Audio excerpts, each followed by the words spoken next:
بص على الفيديو ده.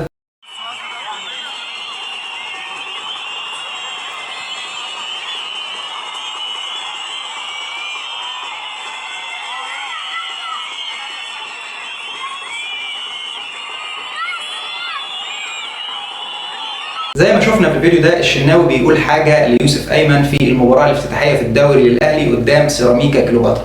يوسف ايمن اللي بيشارك لاول مره مع الاهلي او لتاني مره، لان اول مره شارك 10 دقائق بس في نهائي السوبر المصري قدام الزمالك وجاله حاله ارتجاج في المخ وغاب المباراه اللي بعدها بتاعه العين الاماراتي، وشارك النهارده قدام سيراميكا كليوباترا. تقريبا الارتجاج لسه الارتجاج خفيف، ولكن كان لسه تقريبا مكمل معاه ولا حاجه، مش عارفين. المهم ان حتى كولر قال كده بعد الماتش، مش بهزر يعني، قال ان هو انا شفت ان هو لسه بيعاني ممكن من الاصابه، عشان كده طلعته بين الشوطين. كولر يعني بيحاول يجمل الموقف بتاع الراجل.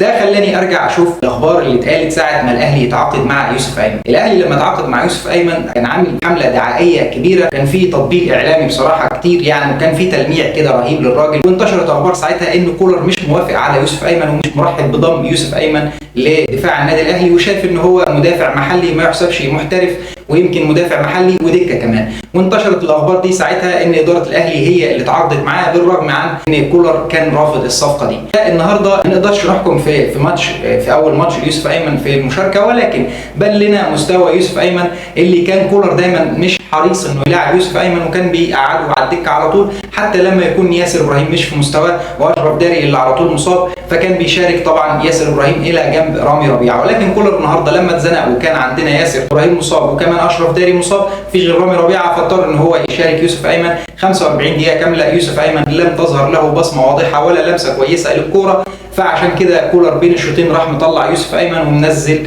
خالد عبد الفتاح اللي كان راجع من الاصابه. ولكن خالد عبد الفتاح ادى بشكل افضل بكتير، مع ان مش ده مكانه الاساسي، مش سنتر باك، ولكن خالد عبد الفتاح عمل اللي عليه وادى الشوط الثاني بشكل كويس عن يوسف ايمن. فهل يوسف ايمن يستحق انه يكون مدافع للنادي الاهلي اساسي، ولا هيكون مدافع محلي ودكه لحد ما تنتهي فتره اعارته؟ فهل انت شايف يوسف ايمن مدافع نحكم عليه من شوط واحد في اول ماتش في الدوري ان هو لا يستحق ان يلعب في نادي بحجم النادي الاهلي، ولا نصبر عليه ويمكن يجي منه لان هو لسه صغير في السن ولعيب عنده 25 سنه ووارد جدا يتطور ويتحسن الاداء بتاعه، وان هو لسه ما اندمجش مع الفريق مع انه بقاله فتره ولكن ما كانش بيشارك؟ فيا ريت تقول لي في التعليقات.